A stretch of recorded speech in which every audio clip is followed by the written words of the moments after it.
अस्सलाम वालेकुम, मैं हूं अदील राजा और आप देख रहे हैं मेरा यूट्यूब चैनल। नाज़रीन, आज बात करेंगे डोनाल्ड ट्रंप अमरीकी सदर का नया मुशीर आ गया है, क्या ये हुकूमत पाकिस्तान के लिए परेशानी का बाइस बन सकता है।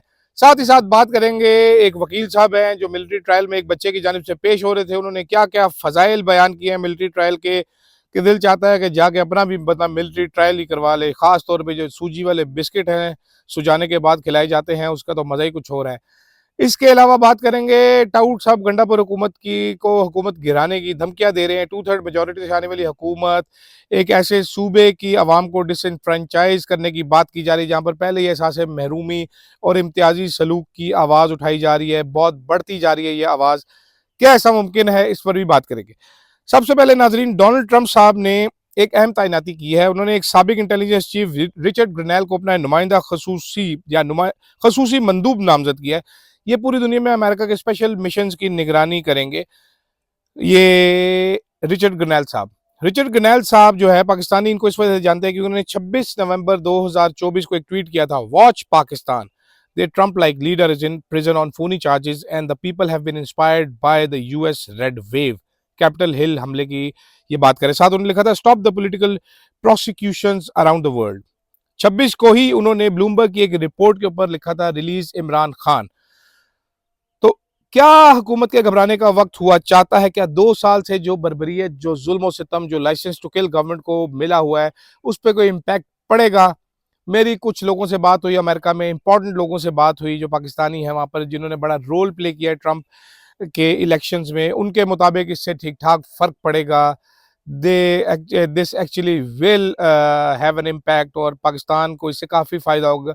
बहुत सारे लोग ये कहते हैं जी, इमरान खान ने अमेरिका को एब्सोल्युटली नॉट कहा था, तो अब क्यों डोनाल्ड ट्रंप की तरफ देख रहे हैं? भाई, एब्सोल्युटली नॉट तो इमरान खान ने बोला था अपने मुल्क की मफाद की खातिर। अभी जब मुल्क में आवाम की राय को दबाया जा रहा है, जुल्म सितम का बाजार गर्म है, जब अदालतें आपकी कुछ भी करने से कासिर हैं, हिलने जुलने से कासिर हैं, कुछ बोलना नहीं चाह रहे, अमीनुद्दीन और जस्टिस जमाल बंदुखेल जैसे जजेस ऊपर आकर बैठे हुए हैं जो एक फैसला नहीं कर पा रहे, तो ऐसे में फिर बाहर से ही कोई मदद आया करती है नॉर्मली। और इस वक्त जमहूरियत के लिए सब लोग जो हैं वो डोनाल्ड ट्रंप की जानिब ज़रूर देख रहे हैं कि ट्रंप आएगा तो क्या करेगा। तो मेरा ख्याल है हमारी इस गवर्नमेंट के लिए मुश्किल वक्त आ रहा है। इससे पहले की भी जो तैनातियाँ की गई हैं, वो लोग भी कोई पाकिस्तान की इस करंट रिजीम के इतने फेवरेबल नहीं। और इसमें मजाकिया चीज़ है, वो मजाकिया चीज़ है, क्लाइव स्मिथ, ये एक वकील है, आफिया सिद्दीकी के वकील है अमरीकी, उनका एक ट्वीट है। उन्होंने एक स्टोरी का हवाला देते हुए बात की, बड़ी हंसी वाली बात। उन्होंने कहा, it is rather sad that the PK ambassador was running around the halls of Congress last week trying to persuade members that PK has a functioning democracy rather than respecting the democratic will of people and supporting us with Afia Siddiqui's movement। यानी वो कह रहे थे कि जी पाकिस्तान के जो America में मुकीम सफ़ीर हैं एम्बेसडर रिजवान सईद शेख, वो भागे फिर रहे थे पागलों की तरह, कांग्रेस के अरकान से मुलाकातें कर रहे थे, उनको बता रहे थे भाईजान हमारी जमहूरियत तो बड़ी अच्छी है, फुल फ्लेज जमहूरियत है, यहाँ पर हमारे वजीर आजम, हमारे वजीर दाखिला सबूत हैं हाइब्रिड प्रो मैक्स रिजीम का। लेकिन सफ़ीर साहब जो हैं बेचारों को ज़ाहिर बात है कह दिया होगा, वो भी अपनी नौकरी बचाने के चक्कर में भागे फिर रहे थे, लोगों को यकीन दिला रहे थे। तो ये खबर दोनों मिला के अगर आप साथ पढ़ते हैं तो हमें आने वाले दिनों का कुछ अंदाज़ा होता है। बहुत सारे लोग ये कहते हैं कि डोनाल्ड ट्रंप कौन सा इधर आके ज़बरदस्ती इमरान खान को जेल से छुड़वा लेंगे। जी बिल्कुल नहीं छुड़वाएंगे जेल से ज़बरदस्ती। But remember what Shahbaz Sharif and Khawaja Asif said,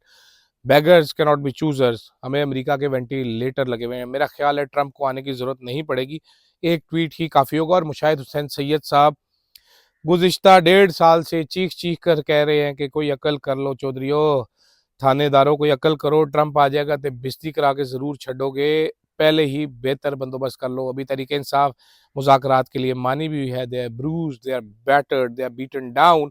तो बजाय उनको नई नई धमकियाँ लगाने के मुज़ाकरात करें, जान छुड़ाएं, मुल्क को तरक्की की राह पर डालें, क्योंकि आपसे ये मुल्क नहीं चलने वाला। इस तरह आवाम की राय को 75 साल तक बहुत दबा लिया गया, मजीद दबाना शायद मुश्किल हो जाए। चलाते तो रहेंगे, हुकूमत तो करते रहेंगे, लेकिन आखिर कब तक। इसी से जुड़ा नाजरीन साथ बात करते हैं। कल एक दो सहाफ़ी हैं, एक मुनीफ फारूक हैं मुन्ना जी, और एक है सुहेल वड़ाई साहब, दोनों ने धमकियां लगाई कि भाई ये फैसला हो गया है, गंडापुर को अब जो है वो सख्ती से निपटा जाएगा, उसको तुन दिया जाएगा, हुकूमत गिर जाएगी, ये हो जाएगा वो हो जाएगा। मैंने भी ये सुना, बड़ी परेशान कुन सी, बड़ी वरिंग स्टेटमेंट नज़र आती है कि आखिर ये क्या कह रहे हैं। केपीके में तो पीटीआई की हुकूमत जो है वो 2/3 मेजॉरिटी के साथ आई है। क्या ऐसा मुमकिन है कि गंडापुर साहब की हुकूमत गिरा दें? तो फिर जवाब आता है जी बिल्कुल ऐसा मुमकिन है, पाकिस्तान है, यहाँ पर कुछ भी हो सकता है, गंडापुर की हुकूमत एक नहीं 2-2 बार भी गिराई जा सकती है, लेकिन उसके बाद क्या होगा?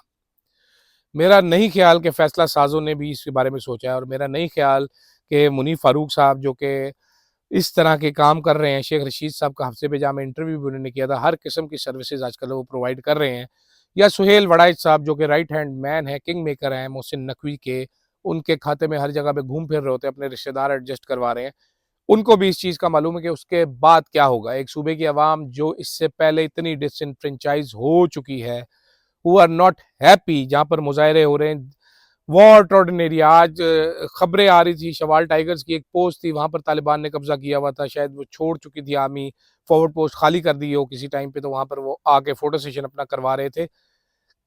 Every day we see dead bodies, every day we see attacks in KPK. तो ऐसी सूरत हाल में जो अवाम की नुमाइंदा हुकूमत है उसको इस नहज पर लेके जाना, जाहिर बात है आप उनको कोने से लगाएंगे, दीवार से लगाएंगे तो वो एहतजाज तो करेंगे, और आपको लगता है कि एहतजाज का हक नहीं देंगे आप और चौधरी बन के दबाएंगे तो लोग दब जाएंगे, तो वक्ती तौर पर दब जाते हैं लोग, लेकिन ऐसा ज़्यादा अरसे तक चलता नहीं है।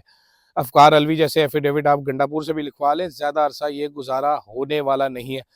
और फिर मैं कई दफ़ा तो ये सोचता हूँ कि जी ये भी करके देख लिया जाए, तहरीक इंसाफ का सिस्टम में जो आखिरी स्टेक है वो भी निकाल कर देख लिया जाए, पाकिस्तान की सबसे बड़ी जमात का। ये दिसंबर का महीना है, सकूत ढाका इसी माह हुआ था, उसकी खबरें भी आजकल चल रही हैं। जो हशर उस टाइम हमारा हुआ था वो भी अवामी विल ना मानने की सूरत में नतीजा ये निकला था। आज फिर हम सब कुछ जानते बूझते एक ऐसा ही तजर्बा करने जा रहे हैं, तो ये तजर्बा भी हो ही जाए, क्या कहने। अच्छा, इसके साथ साथ नाजरीन बात एक और करने वाली है, बात है एक दुनिया टीवी लाहौर के अशफाक साहब हैं, उन्होंने इंटरव्यू किया है एक वकील साहब का, शायद नाम उनका गालिबन फारूक बाजवा नाम है उनका। वो एक बच्चा है कोई हादी जो जिसको मिलिट्री हिरासत में है, उसका उसके वकील थे वो मिलिट्री ट्रायल में, उन्होंने जो जो फजीलत बयान की है मिलिट्री ट्रायल की, यकीन करें मतलब आम कैदी का दिल करता होगा कि यार मेरा भी मिलिट्री ट्रायल कर ही दो। इतनी उन्होंने बताया, उन्होंने क्या क्या बातें बताई हैं कि कितना अच्छा माहौल होता है, उनको एक डिफेंडर दिया गया, एक बंदा उनको दिया गया जो कि उनकी किताबें भी उठाता था, वहाँ पर तो हथकड़ियाँ भी नहीं लगी होती थी कैदियों को, बड़ा अच्छा माहौल होता था। हमने खैर दूसरी बातें सुनी हैं, जो बाकी सारे अकाउंट्स हैं उनकी जो बातें वो बड़ी हॉरिफाइंग हैं। दुनिया शायद इसीलिए जो है वो मिलिट्री ट्रायल्स के खिलाफ है, समरी ट्रायल होते हैं, कोई एविडेंशियली वैल्यू नहीं होती, कोई जुडिशियल वैल्यू नहीं होती इन ट्रायल्स की, कोई दुनिया में मानने के लिए तैयार नहीं होता। लेकिन बाजवा साहब क्या कहने हैं उनके, उन्होंने बताया वाकया एक सुन के तो मेरी तो आंखों में आंसू आ गए कि जी उनका जो मुलजिम था उसने कहा जी मैंने वो सूजी वाले बिस्किट खाने हैं जो बेकरी से मिलते हैं। तो जो जज साहब थे, जो कर्नल साहब थे, उन्होंने कहा अरे हम तो इनको रेगुलर बिस्किट खिलाते हैं, अब भी देखें जी ट्रायल रोक दो जी, बिस्किट आए, फिर हमने बिस्किट बैठ के खाए, उसके बाद हमने फिर उसको उम्र कैद की सजा का फैसला किया। क्या कमाल वैसे I am sorry but this is hilarious actually. ये इतनी कोई बोंगी बात है, खैर समझ आती है वकील साहब मजबूर होंगे, हम सारे भी मजबूर होंगे, तो ज़बरदस्त जी मिलिट्री ट्रायल माहौल में होते हैं, बेस्ट होता है आपके लिए, बेहतर है आप फ़ौरन से पहले जाके मिलिट्री ट्रायल अपना करवा लें, अच्छे माहौल में, साफ़ सुथरे माहौल में, आपको एक बंदा सामान उठाने के लिए भी मिलेगा। लेकिन बाजवा साहब जो हैं तो वकील ही ना, तो उन्होंने बीच में एक ऐसी इन्फॉर्मेशन रिवील की है जो ये ट्रायल सिरे से कलअदम ही करार दे देगी आगे चल के, वो ये है, उन्होंने बताया कि जी मैं वहाँ पर अड़ गया, मैंने वहाँ पर बताया कि जी ये जो आपके कोर कमांडर हाउस है, ये दफ्तर नहीं था कोर कमांडर का, कैंप ऑफिस का दर्जा इसको बाद में जाके दिया गया है, तो और इसका रेट्रोस्पेक्टिव इफेक्ट नहीं होता। शायद इन्हीं ट्रायल्स को, इनमें जो लकूना था जिसकी वजह से ट्राई करना चाह रही थी आर्मी, वो कवर करने के लिए एक नोटिफिकेशन बाद में निकाला गया कि जी ये तो कोर कमांडर का कैंप ऑफिस है, और यही प्ली सुप्रीम कोर्ट में लेने की कोशिश की गई, जिसपे मुशर्रत हिलारी साहब ने कहा नहीं जी वो ऑफिस तो नहीं है, वो तो घर है। और क्या ये बात सच है कि ये बाद में नोटिफिकेशन निकाला गया जिसपे गड़बड़ा के डिफेंस के जो वकील थे डिफेंस मिनिस्ट्री के, अभी तक नोटिफिकेशन उन्होंने दिया नहीं है, लेकिन मेरा ख्याल है वो नोटिफिकेशन सामने आएगा ज़रूर, तो ये मालूम हो जाएगा कि इन ट्रायल में तो ये तो शुरू से ही बदनीति शामिल थी, इन लोगों को किसी भी तरीके से फंसाना था, एक पत्थर और मिट्टी के घर को तबाह करने की सज़ा जो है वो जाली किस्म की बनाई जा रही है, उसको दिफाई तनसीबात में शामिल करके, जो कि असल में ऐसा था नहीं, वो एक घर था। बाद में तो खैर उसको जिन्ना हाउस का भी नाम दे दिया गया था। 40 साल में हमने नहीं सुना जिन्ना हाउस का। अचानक इसे नमूदार हुआ और रो कर वहाँ पर दुआएं मांगी गई जिन्ना साहब के लिए। मालूम हुआ कि बाद में तो यहाँ पर तो जिन्ना साहब के नवादरात भी थे, क्यों उस पर कब्जा किया गया था इसका भी अभी तक जवाब मिल नहीं सका। लेकिन खैर आज योम शोदा भी है, देखते हैं वहाँ पर गंडापुर साहब की तकरीर एक एक्सपेक्टेड है। खबर ये है कि हुकूमत परेशान है कि कहीं वो सख्त तकरीर ना कर दें। गंडापुर साहब सख्त एक्शन करते हो ना हो, तकारीर बड़ी मज़े की कर देते हैं। तो अभी हुकूमत ज़रा थोड़ी सी परेशान है। वो कह रही है कि भाई तकरीर ही छिक देगा कोई गंडापुर, ते बाज रखा जाए। तो कुछ मशवरे दिए जा रहे हैं उनको कि भाई कूल पाजी कूल रहें गंडापुर साहब, ये ना हो वही तकरीर हो जाए कि जनरल फैज़ हमारा बाबा था कि तुम्हारा बाबा था, अच्छा हुआ तो तुम्हारा, बुरा निकला है तो हमारा। ऐसी तकरीर भी गंडापुर साहब कर सकते हैं। और मेरा ख्याल है अगर ये हुकूमत गिरा देंगे तो इमरान खान साहब को तो बड़ी खुशी होगी कि अब तहरीक इंसाफ जो है वो एहतजाज पर पूरा फोकस करेगी। This is what Imran Khan wants, क्योंकि इससे पहले गंडापुर साहब उनको बता चुके हैं कि मुझे हुकूमत गिराने की धमकी दी जा रही है, जिस पर इमरान खान ने कहा था बहुत अच्छी बात है गिरा दें। तो गिरा के देख लें। तो फिलहाल के लिए नाजरीन इतना ही। आप उतनी देर जाएं, जाके एक आधा छोटा मोटा ट्रायल करवा के आए। सूजी के बिस्किट खाना आपने नहीं भूलना, बेस्ट बिस्किट इन टाउन, सूजी वाले बिस्किट सुजा के रख दें। फिलहाल के लिए इतना है नाज़रीन, इजाज़त दीजिएगा। अल्लाह हाफ़िज़।